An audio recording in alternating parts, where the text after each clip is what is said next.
जिनकी चरण रज से माटी हो गई चंदन, चल पड़ी लेखनी और किया विमर्श लिपि का स्वतंत्र सृजन। जीवन है पानी की बूंद, महाकाव्य बना जिनकी मौलिक पहचान। भावलिंगी संत आचार्य विमर्श का जन जन करता है गुणगान। योग सार प्राभृत संस्कृत ग्रंथ पर विमर्शोदया प्राकृत टीका की रचना कर प्रथम प्राकृत टीकाचार्य के रूप में विख्यात पूज्य आचार्य श्री एक ऐसे संत हैं जिनकी रचना देश और धर्म के लिए जियो को मध्य प्रदेश शिक्षा बोर्ड ने कक्षा 11 के पाठ्यक्रम की पुस्तक मकरंद में सम्मिलित किया। वर्तमान के ऐसे भावलिंगी संत आहार जी के छोटे बाबा और सूरी गच्छाचार्य श्री 108 विराग सागर जी महाराज के परम प्रभावक शिष्य विमर्श सागर जी महाराज के मुखार बिंद से श्रवण करें विमर्श वाणी। सभी लोग अपने दोनों हाथ जोड़ लें और सिद्ध परमात्मा के लिए नमस्कार करेंगे। ओम नमः सिद्धेभ्यः।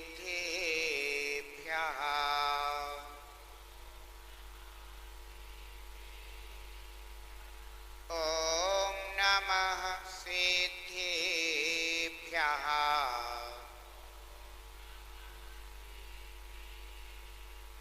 ओम नमः सिद्धेभ्यः।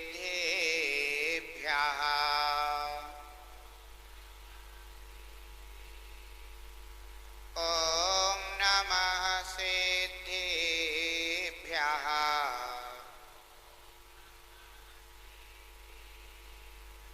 ओम नमः सिद्धेभ्यः।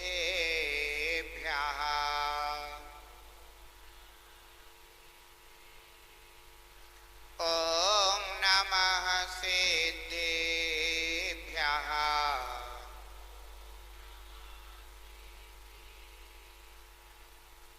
नमः श्री शांतिनाथाय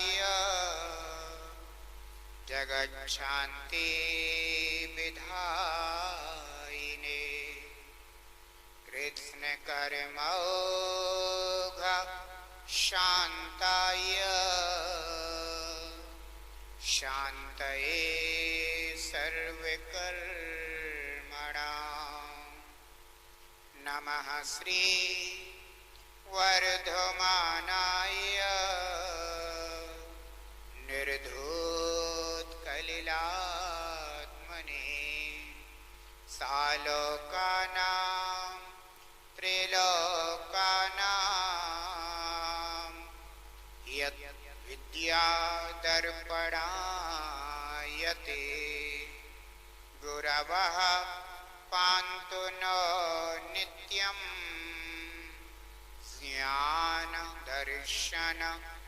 ज्ञानदर्शननायका चारित्रार्णव गम्भीरा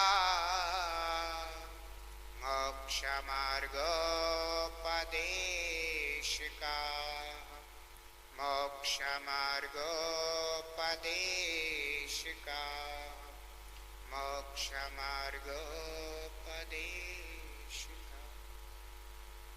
जोरे खजराट श्री आदिनाथ भगवान की, एक खजराट श्री चंद्रप्रभ भगवान की, एक खजराट श्री शांतिनाथ भगवान की, एक खजराट श्री पार्श्वनाथ भगवान की, एक खजराट श्री महावीर भगवान की, परम पूजनीय आचार्य भगवान श्री श्रीमंत भद्र स्वामी की, परम पूजनीय आचार्य भगवान श्री पूज्य पाद स्वामी की, परम पूजनीय स्वर्गचार्य गुरुदेव श्री 108 विराग सागर जी महाराज की, अहिंसामय विश्व धर्म की।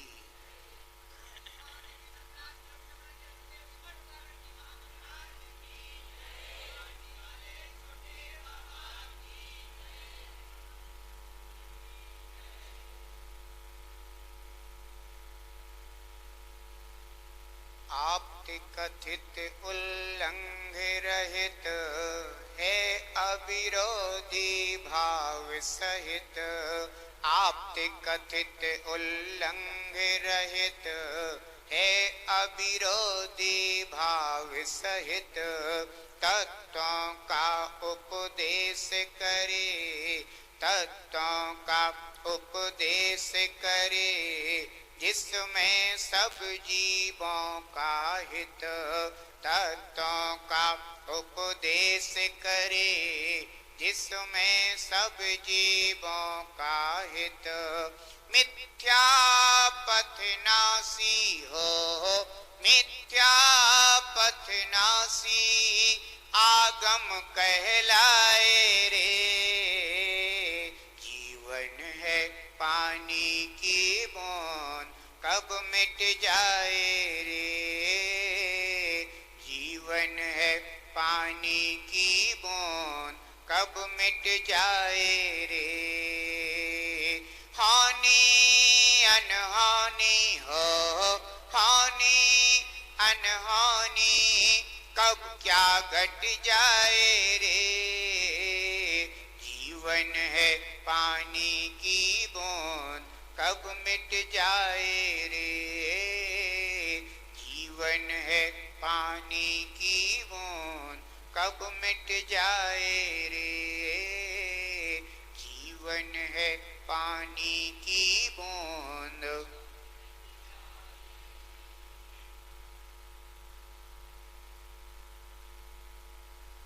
आचार्य भगवान समंत भद्र स्वामी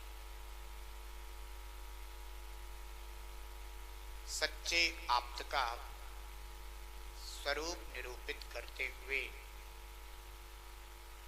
उनके 3 विशेषणों को बतलाते हैं। सर्वज्ञ, हितोपदेशी और वीतरागी, यानी वीतरागी, सर्वज्ञ और हितोपदेशी। हमने सच्चे आपके स्वरूप को जाना सिर्फ इसलिए कि हम भी कर्मों से छूट सके। हमारे जीवन में सबसे बड़ी बाधा है तो कर्मों की बाधा है। हम सुख नहीं भोग सकते क्योंकि बाधा कर्मों की है। हम स्वतंत्र रूप से विचरण नहीं कर सकते क्योंकि बाधा कर्मों की है। हम प्रत्येक पदार्थ को ठीक तरह से नहीं जान सकते क्योंकि बाधा कर्मों की है। हम प्रत्येक वस्तु को ठीक तरह से नहीं देख सकते क्योंकि बाधा कर्मों की है। हमें शरीर में जन्म धारण करना पड़ता है क्योंकि बाधा कर्मों की है। हमें नीच गोत्री उच्च गोत्री बनना पड़ता है क्योंकि बाधा कर्मों की है। हमें आयु कर्म को धारण करके शरीर में जन्म लेकर के निश्चित समय तक जीना पड़ता है, रहना पड़ता है, मजबूरी है हमारी क्योंकि बाधा कर्मों की है। जो पदार्थ हमारे आत्मा में प्रवेश नहीं पाते, हम उन पदार्थों में अपनापन बनाए रखते हैं। हम उन पदार्थों में अहमेदम ममेदम की भावना करते रहते हैं क्योंकि बाधा कर्मों की है। हम कोई भी अपने कार्य को संपन्न करना चाहते हैं और उस कार्य में कोई ना कोई अंतराय पड़ जाता है, विघ्न पड़ जाता है, बाधा पड़ जाती है क्योंकि बाधा कर्मों की है। बंधुओं, इसमें कोई दूसरा कारण नहीं है। इसमें अपने द्वारा जो बांधे हुए कर्म हैं, वे कर्म ही सबसे बड़ी बाधा हैं। जब तक हम इन कर्मों से मुक्त होने का, छूटने का पुरुषार्थ नहीं करेंगे, तब तक हम अपने जीवन को शाश्वत सुखी नहीं बना सकते। हे सर्वज्ञ देव, हे परम वीतरागी परमात्मा, आपने अपनी आत्मा को कर्मों से मुक्त किया है, इसीलिए आप अविनाश सुख को प्राप्त हुए हैं। मैं कैसे परमात्मा बनूं? मैं कैसे दुखों से छूटूं? मैं जन्म मरण के बंधन से कैसे मुक्त हूं, इसीलिए मैं आपकी शरण को प्राप्त हुआ हूं, आपकी वंदना करता हूं, आपकी आराधना करता हूं, आपका गुण कीर्तन करता हूं। ध्यान रखना, सच्चे देव ही हैं। उनकी शरण को प्राप्त किए बिना हमें कभी भी सच्चे देव का देवत्व अनुभव में नहीं आ सकता। लोक में अनेकों देव संज्ञा को प्राप्त हैं, लेकिन देव संज्ञा को प्राप्त होने से कोई देव नहीं हो जाता। आचार्य भगवान उमा स्वामी महाराज ने तत्वार सूत्र में 4 निक्षेपों का कथन किया है। उनमें से एक निक्षेप है नाम निक्षेप। नाम निक्षेप का अर्थ यह होता है कि लोक व्यवहार चलाने के लिए जो भी नाम रख दिया जाता है उसे नाम निक्षेप कहते हैं। जैसे कि किसी व्यक्ति का नाम रख दिया महावीर। अब यदि हम नाम से देखें तो हमें ऐसा प्रतिभासित हो सकता है कि वो भी भगवान महावीर हैं, तो ये भी महावीर है, तो महावीर तो बराबर ही होते हैं। अब इसमें क्या भेद है, क्योंकि वो भी महावीर और ये भी महावीर। तो हम आपसे पूछना चाहेंगे कि एक तो वो महावीर और एक ये महावीर, दोनों महावीरों में कोई फर्क है, अंतर है अथवा नहीं है? बहुत अंतर है। ये आपने अपने ज्ञान से निर्णय किया है। वे महावीर वो हैं जिन्होंने अपने आत्मा को सर्व कर्मों से मुक्त करके परमात्मा बनाया है, और ये महावीर ऐसे हैं कि जिनने अपने कर्मों को बांधने में कोई कोर कसर नहीं छोड़ी है। ये बिल्कुल उल्टे मार्ग पे चलने वाले हैं, विपरीत मार्ग पे चलने वाले हैं, अपनी आत्मा को निरंतर कर्मों से बांध रहे हैं। दोनों महावीर में अंतर है ना। फिर भी कोई कहे कि महावीर तो महावीर बराबर ही होते हैं, हम तो उन्हें पूछते सो या सही इन्हें पूजेंगे। पूछते रहो, पूजते रहो। हमें दोनों के स्वरूप का प्रतिबोध करना होगा।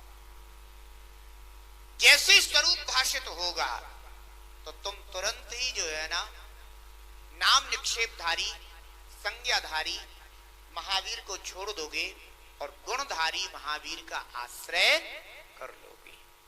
बंधुओं, लोक में देव संज्ञा को प्राप्त अनेकों हो सकते हैं, लेकिन जिनमें सच्चे देव का स्वरूप प्रतिभासित नहीं होता, वह सच्चा देव नहीं होता है।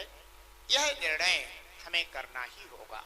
इतने दिनों से हम सभी सच्चे देव के स्वरूप को ही सुन रहे थे, जान रहे थे, और अपनी अनादि की अज्ञानता को दूर करने का प्रयास कर रहे थे, क्योंकि हमने देव के नाम पर न जाने किन किन सरागी देवों की आराधना करी है। फिर भी हमारा दुख दर्द कभी दूर नहीं हुआ, क्योंकि दुख दर्द तो तभी दूर होगा जबकि तुम दुख दर्द की वास्तविक औषधि ग्रहण करोगे। जो सही औषधि है उसी से आपका दुख दूर हो सकता है। जो औषधि गलत है उससे कभी दुख दर्द दूर नहीं हो सकता है। इसलिए ध्यान रखना, यदि आपको अपनी गाड़ी चलानी है और पंचर हो जाए, और मान लो आपके पास 4 व्हीलर है, पंचर हो गया है, अब आप कहो कि बस पहिया चाहिए हमें, तो है ना, पहिया मिल जाए कहीं से तो लगा लूं। अब आप जो है ना पहिए के लिए खोज करते करते और साइकिल का जो है ना पहिया लेकर के आ गए, अब उसको फिट कर रहे हो, है ना। अब तुम कहोगे अब तो पहिया ही होता है, तो भैया पहिया तो होता है, लेकिन जो पहिया जहां फिट होता है वो वहीं लगेगा, तभी आपकी गाड़ी ठीक से चल पाएगी। सच्चे देव के स्वरूप को जानने के बाद ही हम अपने आत्म स्वरूप को जान सकते हैं। क्योंकि आचार्य कुंद कुंद देव श्री प्रवचन सार जी में कहते हैं, जो जानती अरहंता तब्बत गुणत पज्जते हैं सो जानती अपाढ़म। जो अरहंत भगवान को द्रव्य गुण और पर्याय से जानता है वही अपने आत्मा को जानता है। जिसने अरहंत देव को द्रव्य गुण पर्याय से नहीं पहचाना वह कभी अपने द्रव्य को, अपने गुणों को और अपनी पर्याय को कभी भी समझ नहीं सकता, जान नहीं सकता। इसलिए हमें अरहंत भगवान के द्रव्य गुण पर्याय को जान करके उनका निर्णय करके हमें अपने आत्मा के स्वरूप को ठीक तरह से जानने का प्रयास करना चाहिए कि मैं भी वैसा ही हूं। ध्यान रखना, जब ऐसा श्रद्धान होगा अवश्य ही आपको सच्चे देव प्राप्त होंगे। लेकिन हमने यह सुन रखा है कि प्रारंभिक अवस्था में सच्चे देव, सच्चे शास्त्र और सच्चे गुरु, इन तीन की श्रद्धा चाहिए। देव का स्वरूप जानने में आया, श्रद्धान आपका बना होगा, मिथ्या श्रद्धान आपका छूटा होगा। यदि आपकी होनहार अच्छी होगी तो। यदि आपकी होनहार खराब होगी, बुरी होगी, तो सच्चे देव का स्वरूप जानने के बाद भी आत्मा में श्रद्धा उत्पन्न नहीं हो सकती। किसी के लिए बताया जाता है कि शराब पीने से आपका जीवन खराब हो जाएगा, आपका लिवर खराब हो जाएगा, आपका शरीर जो है ना रोगों का घर बन जाएगा, इसलिए आपको शराब का सेवन नहीं करना चाहिए। ऐसा जान तो लिया है, लेकिन यदि आपकी होनहार खराब होगी तो आप जानते हुए भी शराब से छूट नहीं सकते। और यदि आपकी होनहार अच्छी होगी तो अवश्य ही आप श्रीफल लेकर के गुरु चरणों में उपस्थित हो जाएंगे और कहेंगे, भगवान अज्ञानता में हमने बहुत बुरा जीवन जिया है, हमने लोक निंदित जीवन जिया है, श्रेष्ठ कुल में जन्म लेने के बाद भी हमने ऐसी अभक्ष चीजों का सेवन किया है जिनके माध्यम से मैं अपने परिवार में भी निंदा का पात्र रहा, कभी सम्मान का पात्र नहीं बन पाया। हे गुरुदेव, अब मैं आपके सामने नियम करता हूं कि मैं कभी भी ऐसी, है ना, अभक्ष वस्तु का सेवन नहीं करूंगा। ऐसा कब संपन्न हो पाता है, ये परिणाम, ये भाव दशा कब बन पाती है, जबकि आपकी होनहार भी अच्छी हो। यदि आपकी होनहार अच्छी नहीं है तो अच्छी बात को सुनने के बाद भी आत्मा उसे स्वीकार नहीं कर पाती। आत्मा जानती तो है लेकिन स्वीकारती नहीं है। कई बार ऐसा हो जाता है कि सद्गुरु का उपदेश आपके लिए प्राप्त होता है जिसमें आपका कल्याण ही निहित होता है, लेकिन उसे आप जान करके भी अपनी क्रिया में नहीं ला पाते, अपने आचरण में नहीं ला पाते। क्यों? क्योंकि तज्जन्य होनहार आपकी खराब है। उसके निमित्त से होने वाला कर्म बंध आपके लिए होने वाला है, इसलिए उस योग्यता तक आप नहीं पहुंच पाते। बंधुओं, सच्चे देव का स्वरूप जानने के बाद भी यदि मिथ्या देवों के प्रति आस्था बनी रहे, मिथ्या देवों के प्रति उपासना का भाव बना रहे, तो इसका तात्पर्य ही ये है कि अब अभी आपका जो समय है, आपकी जो काल लब्धि है, वह बुरी है, होनहार आपकी खराब है, इस कारण से आपको श्रद्धा जागृत नहीं हो पा रही है। कोई ना कोई डर, कोई ना कोई भय आत्मा में पैदा होने लग जाता है। लेकिन जहां सच्चे देव का स्वरूप जानने के बाद आत्मा यह कहे कि बस आज तक तो मैं सत्यांता में जीता रहा, लेकिन आज के बाद अब मैं कभी भी सच्चे देव को छोड़ करके अन्यत्र किसी भी जगह, किसी भी चौखट पर अब ना जाऊंगा।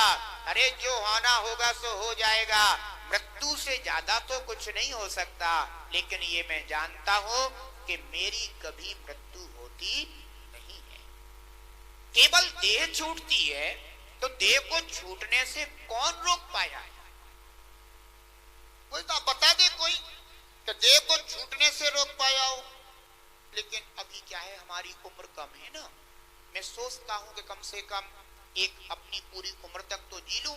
तो मैं ये पूछता हूं कि ऐसे कितने लोग हैं जो 20 वर्ष की उम्र में चले जाते हैं? ऐसे कितने लोग हैं जो 30 वर्ष की उम्र में चले जाते हैं? ऐसे कितने लोग हैं जो 40 वर्ष की उम्र में चले जाते हैं? कौन रोक पाया है उनको? किसी को हार्ट अटैक हो रहा है, किसी को कुछ हो रहा है, किसी को कुछ बीमारी लग रही है, कौन रोक पा रहा है उनको?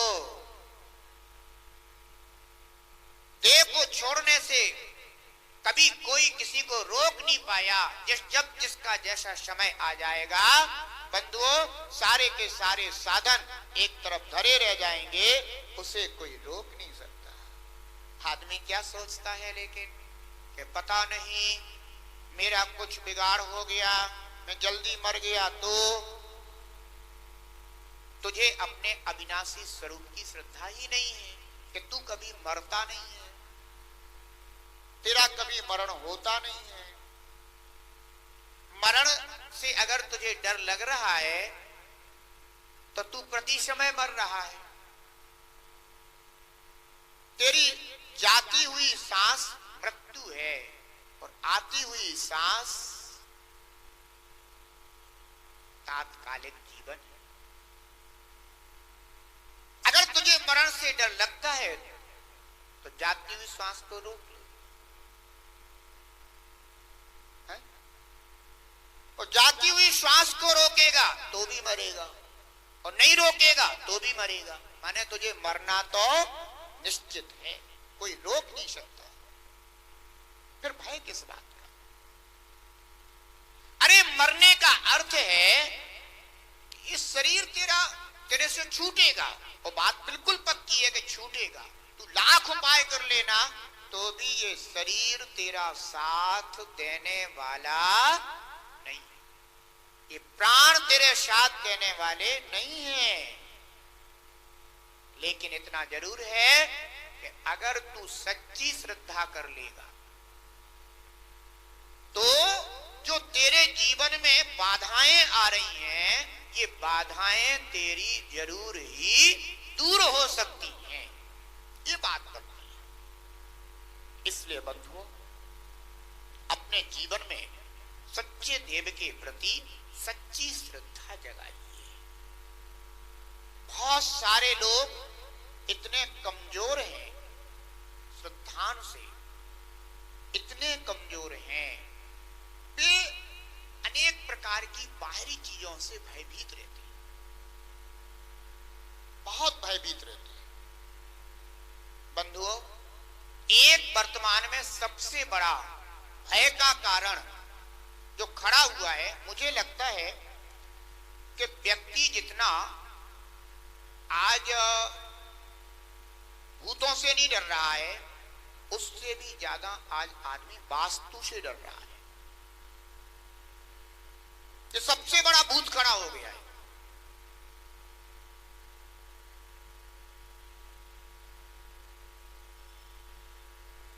हर घर में रहने वाला आदमी डर रहा है, मंदिर में आने वाला आदमी डर रहा है।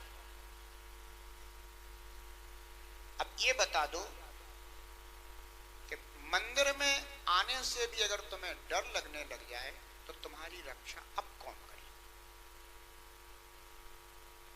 अगर बेटा मां की गोद में आने से डरने लग जाए तो उस बेटे की रक्षा कौन करेगा? बंधुओं, वास्तु का अर्थ है हिंसक शास्त्र। वास्तु माने हिंसक शास्त्र। वास्तु शास्त्र यानी हिंसक शास्त्र। क्यों? आप कहोगे कि वास्तु तो अच्छा ही होना चाहिए, वास्तु का ज्ञान तो होना चाहिए। बिल्कुल होना चाहिए, हिंसक शास्त्रों का ज्ञान अवश्य होना चाहिए। एक बात बताओ, एक निर्ग्रंथ मुनि बाह्य परिग्रहों में एक वास्तु नाम का परिग्रह है कि नहीं? क्षेत्र, वास्तु, हिरण्य, स्वर्ण, धन, धान्य, दासी, दास, कुप्प, भांड, ये 10 प्रकार के बहिरंग परिग्रह हैं कि नहीं? इनमें से जो दूसरे नंबर का परिग्रह है उसका नाम क्या है? वास्तु। इसे परिग्रह क्यों कहा है?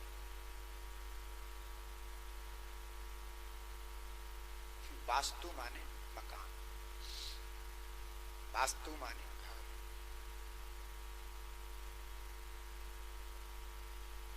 घर में क्या होता है?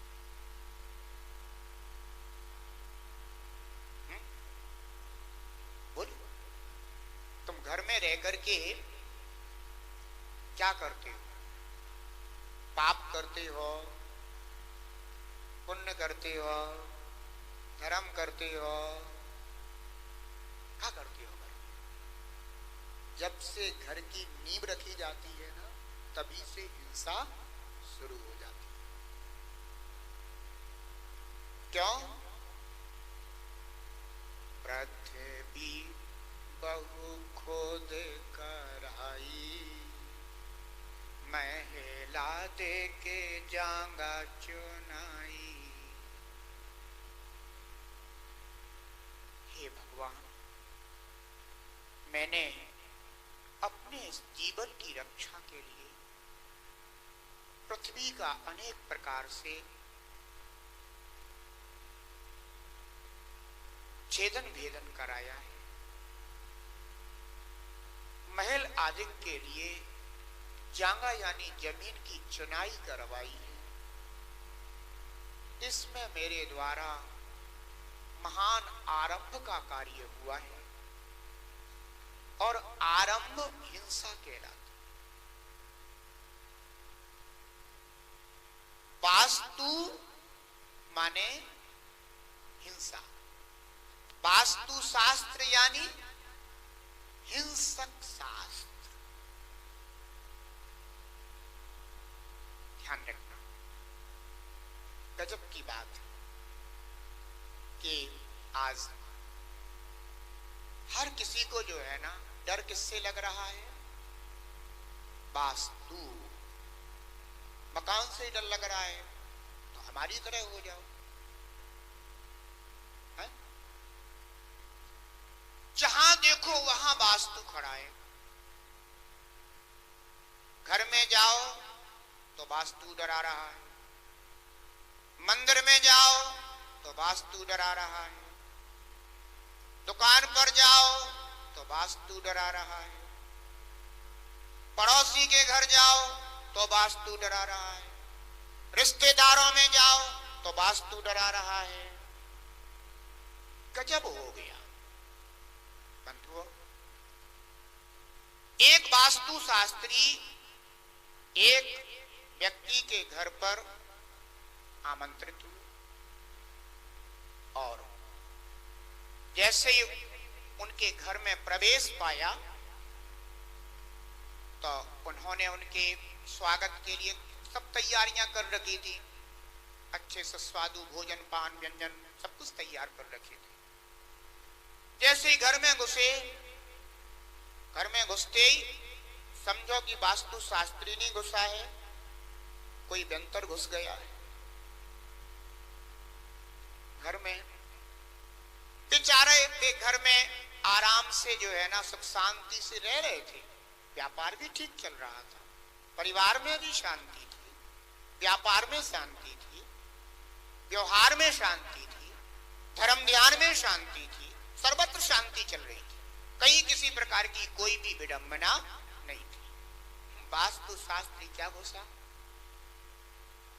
है, वास्तुविद क्या घुसा, समझ लो कि व्यंतर घुस गया है। आते ही उसने जो है ना, ये कोना देखा, वो कोना देखा, इधर देखा, उधर देखा, ये छत देखी, वो पिलर देखा, ये बीम देखी, और देखते ही भैया तेरा तो सत्यानाश हो जाएगा। अब बेचारा शांति से जी रहा था, सुख से जी रहा था, सब कुछ बढ़िया चल रहा था, लेकिन वास्तु शास्त्री यानी व्यंतर, वो भी कौन सा व्यंतर, मिथ्या दृष्टि व्यंतर। क्योंकि सम्यक दृष्टि होगा वो तो दूसरों के दुख दर्द को दूर कर देता है, अभद्र भाषा वो नहीं बोलता। लेकिन बंधुओं, मिथ्यादृष्टि हो तो परेशान करेगा, और क्या करेगा। घर में ही जाते, भाई तेरा ऐसा हो जाएगा, तेरा वैसा हो जाएगा, तेरा ये गलत है, ये गलत है, वो गलत है, तेरा दरवाजा गलत है, तेरी दीवार गलत है, तेरा फलाना गलत है, तेरा ठिकाना गलत है, और गलत गलत कर करके वो बेचारे के माइंड में जो है ना ऐसा मल भर दिया कि उसका चित्त इतना मलिन हो गया कि अब जो घर में शांति थी उसकी सारी शांति समाप्त। वैसे सब कुछ अच्छे चल रहा था, लेकिन वास्तु शास्त्र यानी हिंसक शास्त्र क्या हुआ। मैं तो भैया तुम्हारे घर में भोजन ही नहीं कर सकता, जैसे कि ये होटल में भोजन करता हूं तो वहां वास्तु शास्त्र से बना हुआ है। फुटपाथ से जो है ना, अगर ये अमरूद खरीद रहा हो तो लगता है कि उसने दुकान भी अपनी जो है ना वास्तु शास्त्र के अनुसार ही लपेटी होगी, बनाई होगी, तैयार करी होगी, तभी ये खरीदेगा, है ना। यानी इतना मिथ्या मार्ग, वास्तु के नाम पर ऐसा भय व्यक्ति के अंदर खड़ा किया जा रहा है कि व्यर्थ में जो है ना आदमी का पैसा, सुख, चैन सब कुछ बर्बाद हो रहा है। एक व्यक्ति झोपड़ी में रह रहा है, झोपड़ी में रह करके और वह आराम से अपना जो है ना सुबह शाम की व्यवस्था करता है और अपना आजीविका चला रहा है।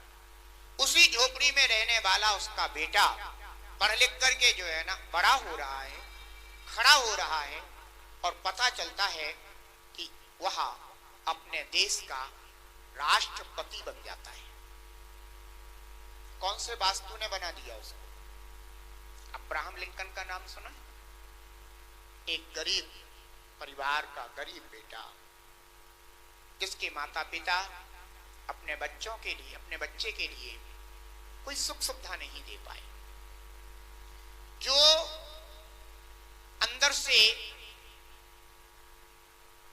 शिक्षा के प्रति जिज्ञासु था और जिसने स्ट्रीट लाइट, रास्ते में जो पोल लगे हुए हैं, खंबे लगे हुए हैं, उन पर लट्टू लगे हुए हैं, बल्ब लगे हुए हैं, उसमें जो रोशनी हो रही है, वहां बैठ करके जिसने अपने पुस्तकों का अध्ययन किया और आगे जाकर के पढ़ लिख करके वहां अमेरिका का राष्ट्रपति बन गया।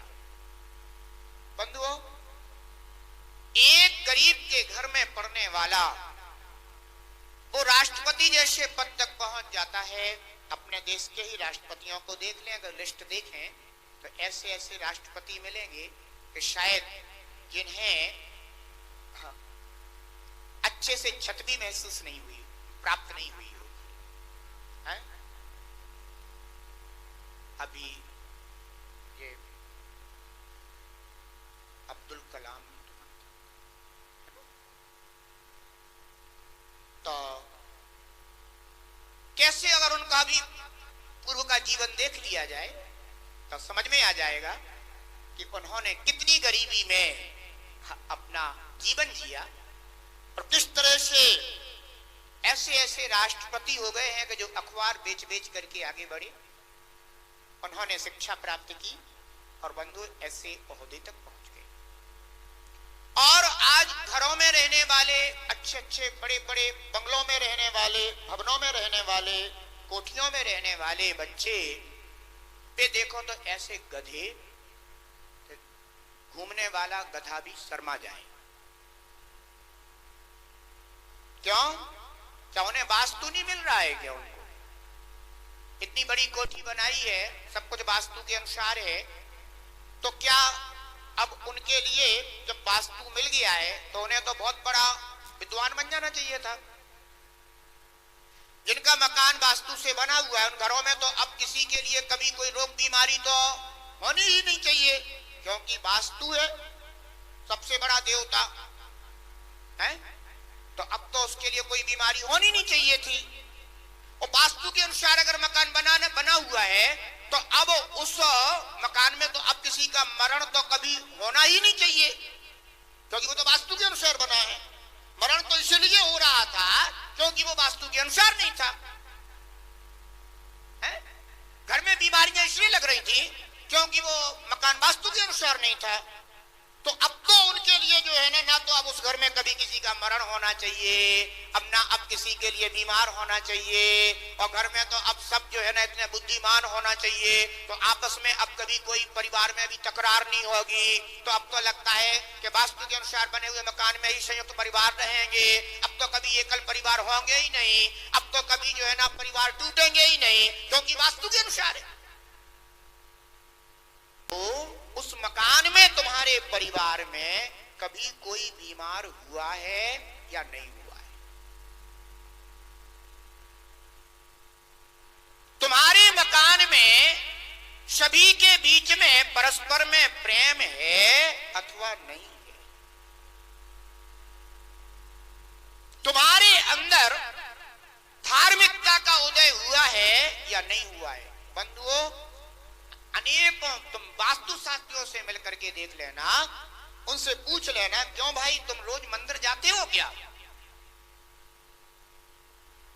प्रमोद भैया पूछ लेना उनसे, वे तो वास्तु शास्त्री है ना, उन्होंने तो अपना मकान इतना वास्तु के अनुसार बनाया, तो उनके जीवन में तो सब गुण आने ही आने चाहिए। अब तो पूछ लो उनसे कि रोज मंदिर जाते हो, जिनेन्द्र भगवान का अभिषेक पूजन आराधन करते हो, निर्ग्रंथ मुनराजों को हाथ में मंगल द्रव्य लेकर के परगाहन करके लाते हो?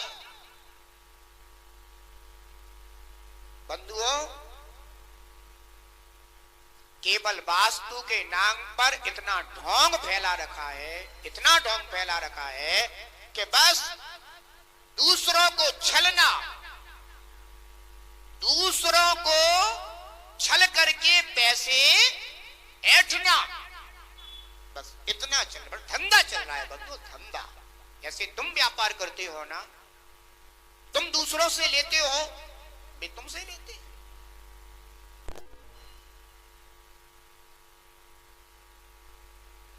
वास्तु के नाम पर बंधुओं, मैं तुम्हें एक सलाह ही दे सकता हूं कि कभी व्यर्थ में वास्तु के नाम पर दुखी मत होना।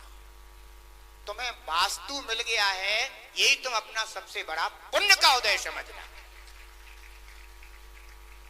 तुम्हें रहने के लिए छत मिल गई है, तुम्हें रहने के लिए मकान मिल गया है, इससे बड़ा पुण्य बंधुओं तुम्हारे लिए नहीं हो सकता है।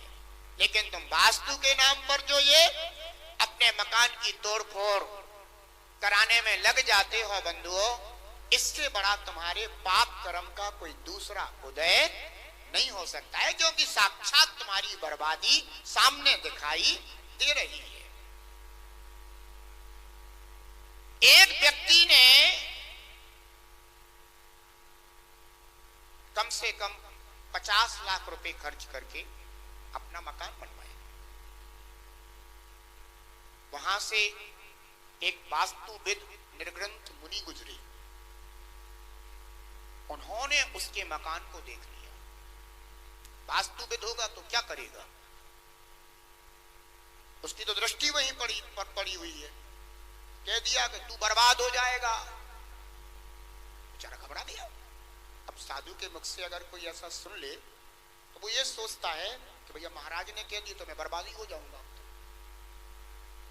लेकिन ध्यान रखना, साधु कभी वास्तु के नाम पर किसी का बुरा नहीं कर सकता, ये ध्यान रखना। लेकिन कह दिया उनने कि बस तेरा तो सब सत्यानाश हुआ। बेचारे ने 50 लाख का मकान धराशायी करा दिया। बर्बाद हो गया कि नहीं हो गया? बताओ हमें, हुआ बर्बाद क्या नहीं हुआ? तत्काल ही हो गया। वो तो 50 लाख गए उसके।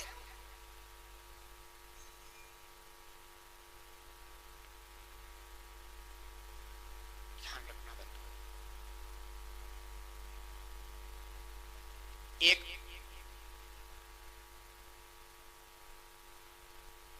व्यक्ति की फैक्ट्री थी। अब जीवन में पुण्य और पाप ये तो पलटते ही रहते हैं। उसका पाप कर्म का उदय आया और बर्बाद होने लगा। कर्मचारी थे तो वे भी आंदोलन करने लगे, कहीं कुछ होने लगा। वहां से एक निर्ग्रंथ मुनि वास्तुविद गुजरी। उन्होंने देखा, वो बेचारा भागता आया कि वास्तुविद गुजर रहे हैं, तो फिर पहुंचो देखो। जा गया तो निवेदन किया कि प्रभु पधारो। वो गए, उन्होंने कहा सुन, एक काम कर कि फलानी दिशा में ऐसा ऐसा गेट बना दे, यहाँ का द्वार खोल दे, फलाना कर दे, ढकाना कर दे। बेचारे ने 5-10 लाख रुपए उसी में खर्च कर दिए।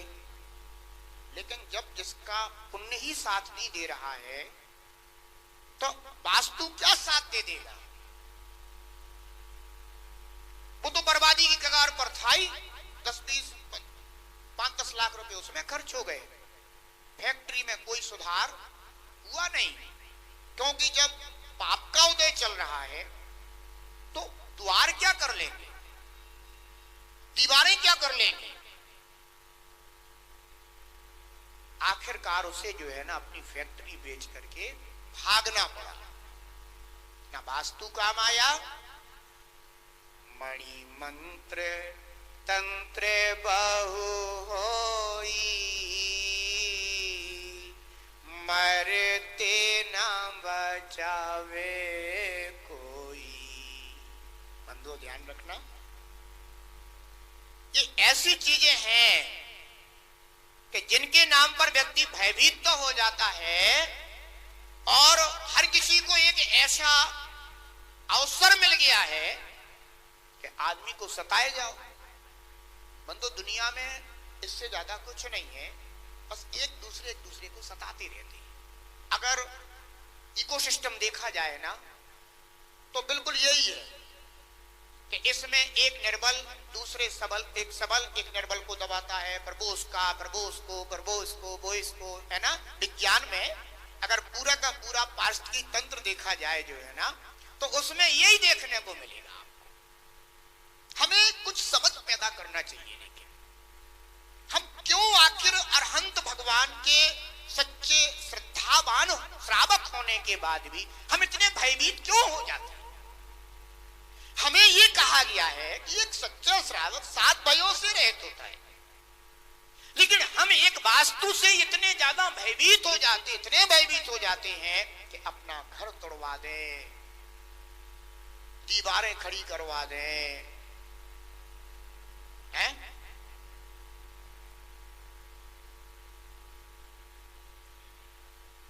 मंदिरों में वास्तु घुस गया है। अब मंदिरों में इतना वास्तु घुस गया, इतना वास्तु घुस गया कि जिन मंदिरों में श्रावक ने जा जा करके अपने कर्मों का क्षय किया होगा, न जाने कितने श्रावकों ने सम्यक दर्शन प्राप्त किया होगा। उन्हीं मंदिरों में जाकर के कितने जीवों ने सम्यक दर्शन, सम्यक ज्ञान प्राप्त करके, सम्यक चारित्र की भावना करके निर्ग्रंथ मोक्ष मार्ग को इस धरती पर बंधुओं प्रकाशित किया होगा। और आज वास्तु के नाम पर क्या चल रहा है? मंदिर तोड़ो अभियान। वास्तु के नाम पर कहीं भी पहुंचो, मंदिर तोड़ो, नया बनाओ, अपनी नेम प्लेट लगाओ, बन गया वास्तु। बंदो कुछ नहीं है, सिर्फ अपने नाम की ख्याति मात्र। हमारे नाम की जो है ना नेम प्लेट उस मंदिर पर लग जानी चाहिए, उस धर्मशाला पर लग जानी चाहिए। और मंदिर का चाहे कुछ भी हो, भगवान का चाहे कुछ भी हो, वास्तु के नाम पर मंदिर तोड़े जा रहे हैं बंधुओं। हमने शास्त्रों में सिर्फ इतना पढ़ा है कि एक जिनालय को तोड़ने पर कितना बंद होता है, ये शास्त्रों में पढ़ा है। जीर्णोद्धार जिनालयों के लिए बताया गया है, जीर्णोद्धार कहा, लेकिन नाम जीर्णोद्धार है। कल्लू भैया, नाम तो जीर्णोद्धार है, और यहां तो पूरा पूरा ये समझ लो कि अपने नाम का उद्धार है। जीर्णोद्धार कुछ नहीं है, बस मंदिर तोड़ो, बनवाओ, समाज का जितना पैसा है बंदो उस पैसे को निकालो, लगवाओ। समाज के लोग सोचते हैं कि हमारा दान लग रहा है, लेकिन बंधुओं में सच्ची बात कह दूं तो तुम्हारा दान नहीं लग रहा है, तुम मंदिर को तोड़ने की हिंसा का कृत कारित अनुमोदना का कार्य कर रहे हो, तुम पाप का बंद कर रहे हो। तुम्हारा वह जो धन है, वह धन भले ही ये दीवारें खड़ी कर दे, लेकिन बंधुओं इन जिनालियों में कभी अतिशय नहीं हो सकता है। वास्तु से अतिशय नहीं होते, अतिशय तो बंधुओं समंत भद्र स्वामी की चंदा प्रभु भगवान की भक्ति से होते हैं। कौन से वास्तु से अतिशय हुए हैं आज तक बंधुओं? हम ये पूछते हैं कि आदिनाथ भगवान ने जब उनका जब जन्म हुआ होगा, तो उनका जब घर बना होगा, सर्वतो भद्र महल बना होगा और इंद्रों ने बनाया होगा, तो निश्चित रूप से ये बात तो पक्की है कि वो वास्तु से तो बना ही होगा। नहीं बना होगा क्या वास्तु से? है? नहीं बना होगा कि कोई आज के वास्तु शास्त्री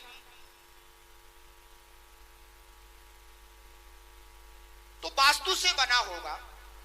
घर में ऐसी महान संतानें पैदा हुई, भरत और बाहुबली जैसी संतानें पैदा हुई, दोनों ही चरम शरीरी जीव थे, पुण्यात्मा जीव थे, पदधारी जीव थे। तो इनका भी जब जन्म हुआ होगा तो देवों ने इनके लिए भी महल आदि निर्मापित किए होंगे और वे भी सब वास्तु से बने होंगे। फिर आखिर ऐसा क्या कारण हो गया कि इतना वास्तु होने के बाद भी दोनों भाई आपस में लड़ गए, तीर्थंकर के कुल को कलंकित कर दिया? जब वास्तु वहां काम नहीं आया, जब वास्तु था तो वहां तो ये कोई विवाद पर होने ही नहीं चाहिए थे। ये समझ लीजिए कि वहां पर जो है ना, उन दोनों जीवों के अपने अपने कर्मों के उदय, अन्यथा ऐसा विवाद हो ही नहीं सकता था।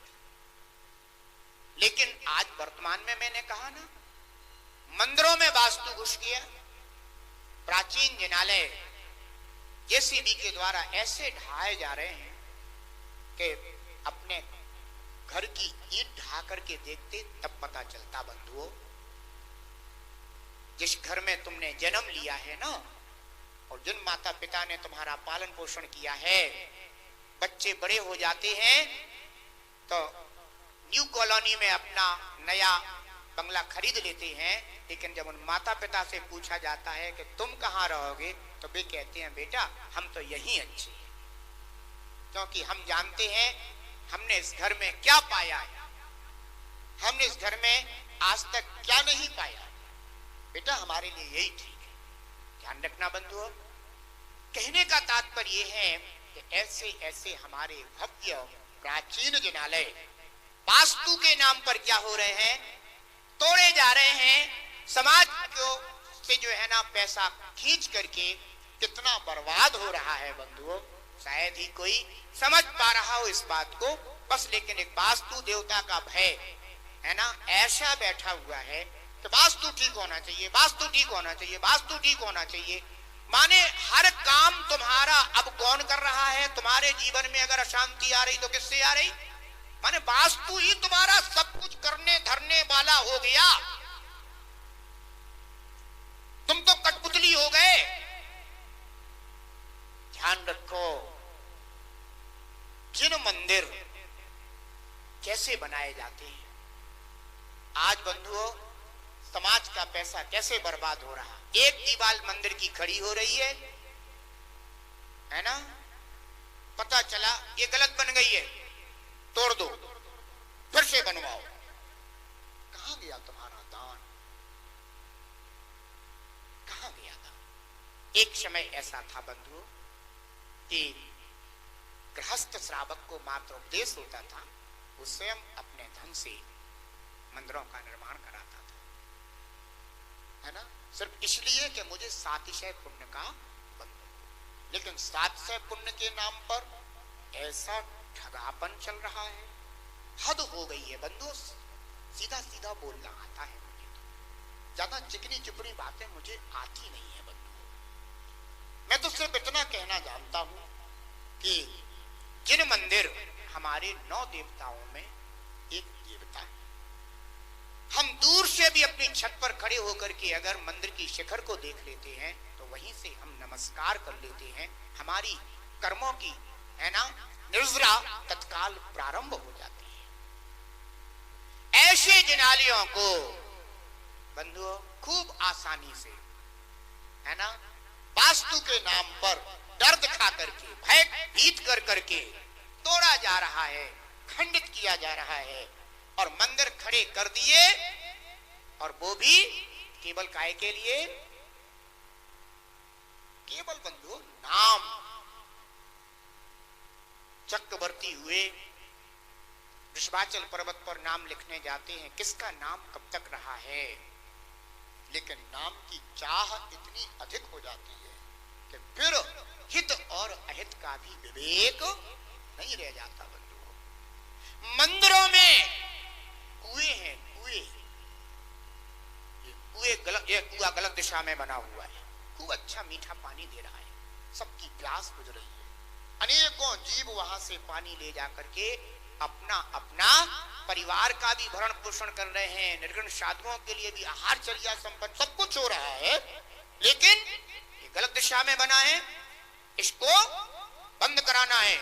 सोचो जरा, इतना भरा हुआ कूप जिसमें बंधुओं अनेकों जीव भी, जलचर जीव भी रहते हैं, अनेकों जलचर जीवों का कोई ख्याल नहीं, और सीधे सीधे ये गलत है, ये गलत है, हु कर दिया, और बंधुओं अनेकों लोग ऐसे जो है ना कुएं में पत्थर पटकने लगे, पत्थर पटक पटक करके कुओं को जो है ना बंद कर दिया।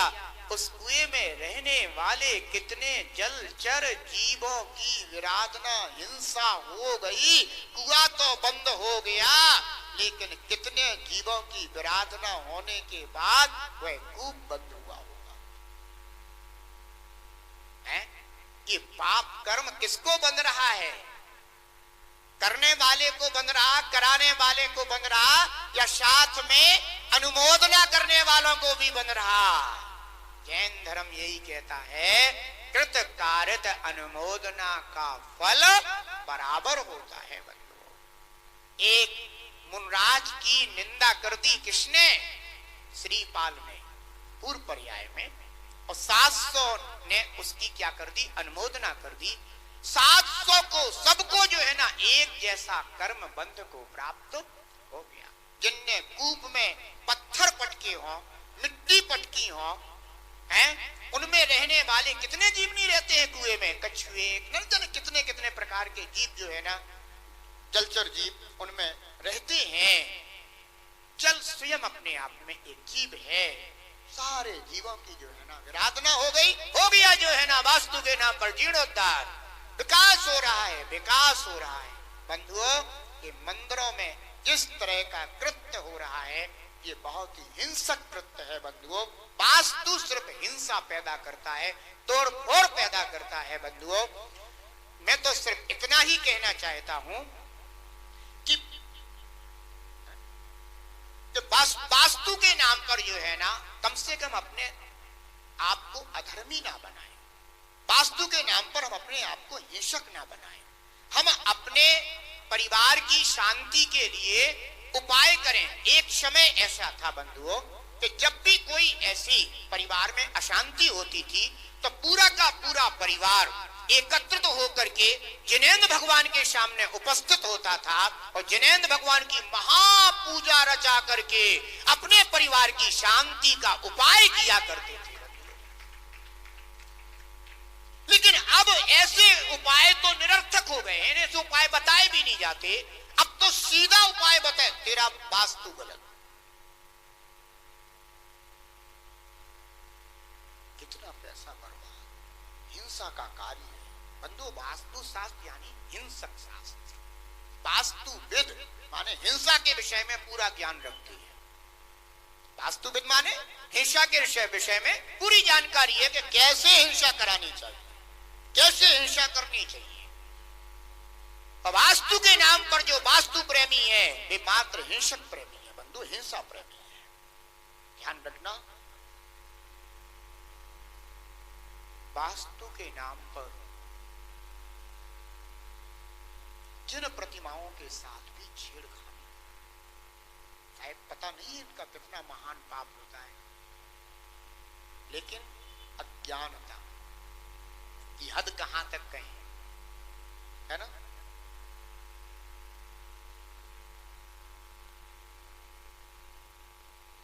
जिन प्रतिमाएं वास्तु के नाम पर जो पूजी जाती थी, संग्रहालय का की शोभा बना दी।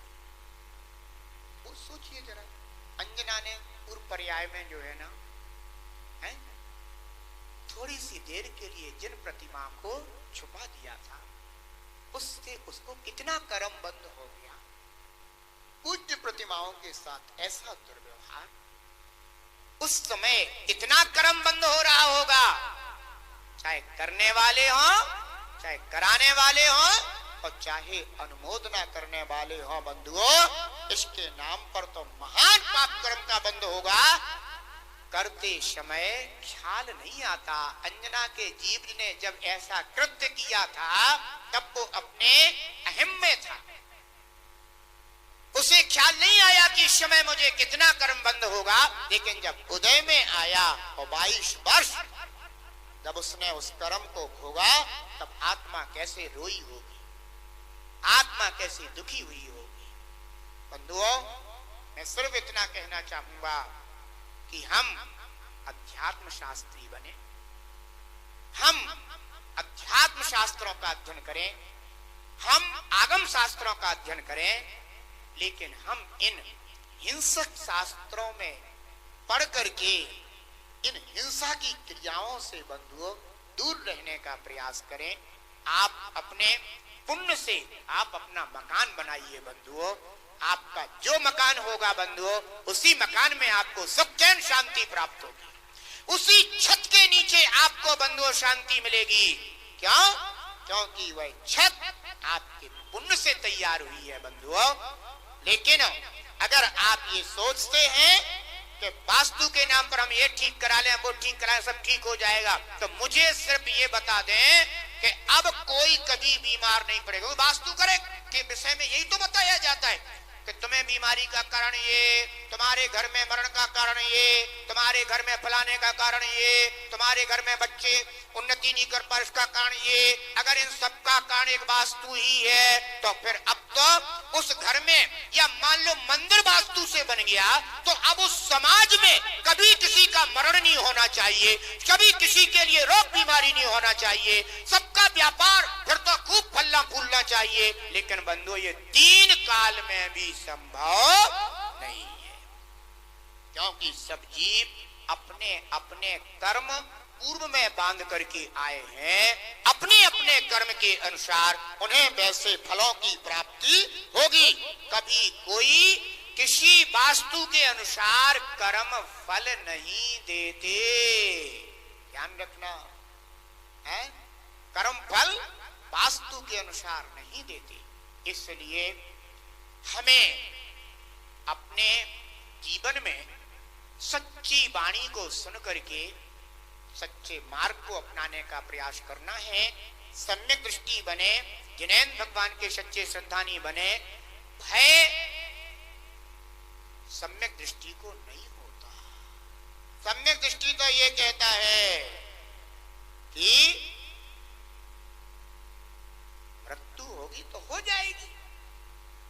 मैं तो कभी मरता ही नहीं, मैं तो अविनाशी चेतन आत्मा हूं, और प्राण कभी रोके नहीं जा सकते, है ना।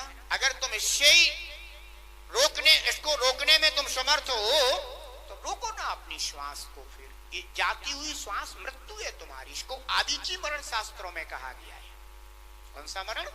आदिची मरण। प्रति समय की जो मृत्यु होती है इसका नाम है आदिची मरण। कौन अपने आप को रोक पा रहा है?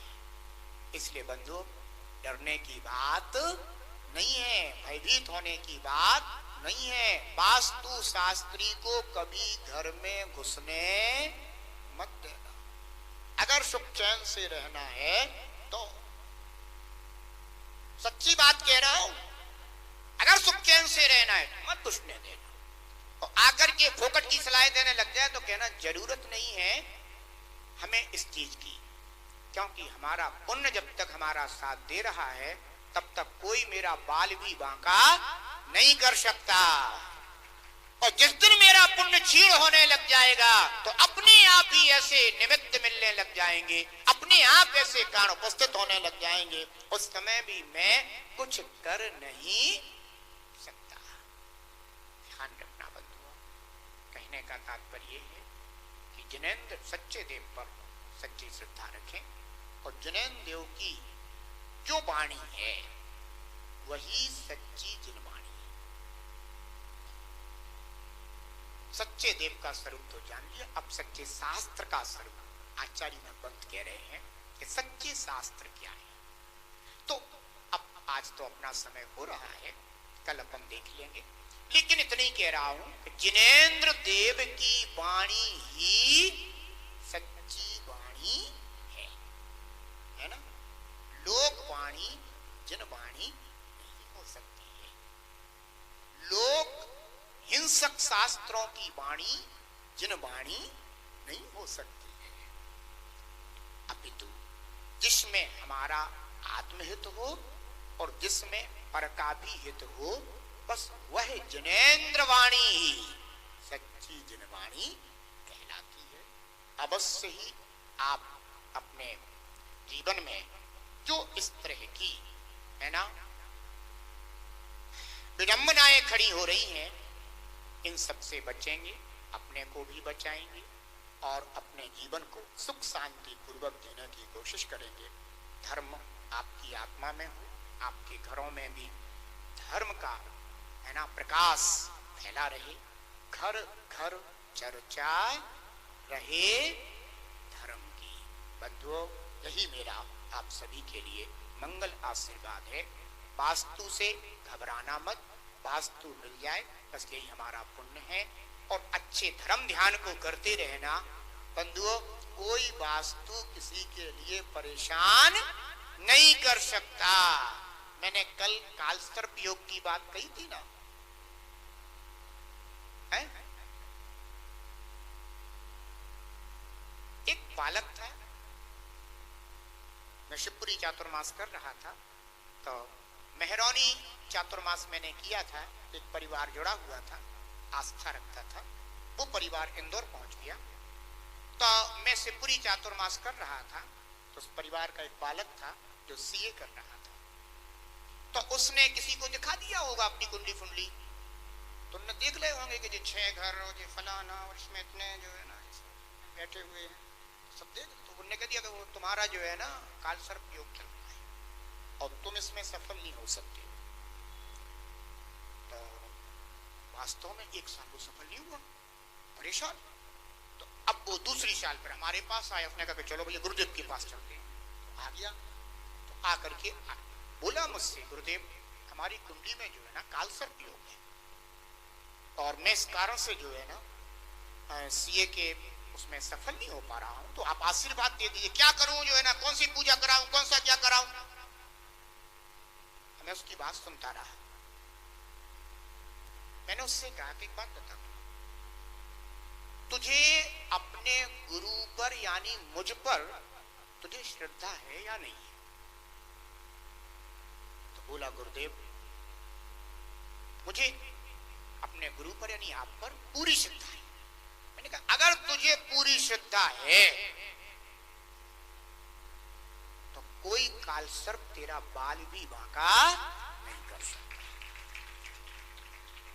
मैंने कहा जा, मेरा तुझे आशीर्वाद है, लेकिन बस मेरी बात को ख्याल में रखना, इस बार तुझे पूर्ण ईमानदारी से मेहनत करनी है, सारे विकल्प छोड़ करके करनी है। बंधुओं, उसने मेहनत करी, उसी वर्ष सीए की परीक्षा में पास हो गया, सीए बन गया। वो आया मेरे पास, बोला भगवान मैं तो निकल गया, मैं तो बन गया। मैंने कहा तू तो कह रहा था काल सर्प। बोले गुरुदेव आपका आशीष मिल गया, अब कौन सा शुभ योग हमारा बुरा कर सकता है। मैंने कहा देख भाई, ये कालसर पालसर योग फालतू की बातें हैं, अब तू कभी इन बातों में उलझना मत, बस गुरु पर और गुरु की वाणी पर और गुरु के आशीर्वाद पर तू श्रद्धा बनाए रखना, तेरा कभी कुछ भी बुरा नहीं होगा। तो बंधुओं, कहने का तात्पर्य यही है कि हमें अपने जीवन में सच्ची श्रद्धा बना करके रखनी चाहिए। ये चीजें जब अपने अंदर नकारात्मकता पैदा हो जाती है ना, तो फिर ये चीजें स्वयं अपने को भय पैदा करती हैं। अपने अंदर गुरु के वचनों की श्रद्धा बनाए रखें, जिनेन्द्र देव की वाणी की श्रद्धा बनाए रखें, सकारात्मकता आपके जीवन में हो। तो अगर आपके अंदर पॉजिटिव सोच है तो आप अवश्य ही जो है ना सफलता को प्राप्त करेंगे। असफलताएं आपसे बहुत दूर होंगी। बहुत बहुत मंगल आशीर्वाद है, सभी का कल्याण हो। आप कथित उल्लंघ रहित है अविरोधी भाव सहित, आप कथित उल्लंघ रहित भाव सहित तत्वों का उपदेश करे, जिसमें सब जीवों का हित। तत्वों का उपदेश करे, जिसमें सब जीवों का हित। मिथ्या पथ नासी हो, मिथ्या पथ नासी आगम कहलाए रे। जीवन है पानी की बूंद, कब मिट जाए रे। जीवन है पानी की बूंद, कब मिट जाए रे। हानि अनहानि हो, हानि अनहानि कब क्या घट जाए रे। जीवन है पानी की बूंद, कब मिट जाए रे। जीवन है पानी की बूंद, कब मिट जाए रे। जय बोलिए खजराट श्री शांतिनाथ भगवान की। जा पानी के ज्ञान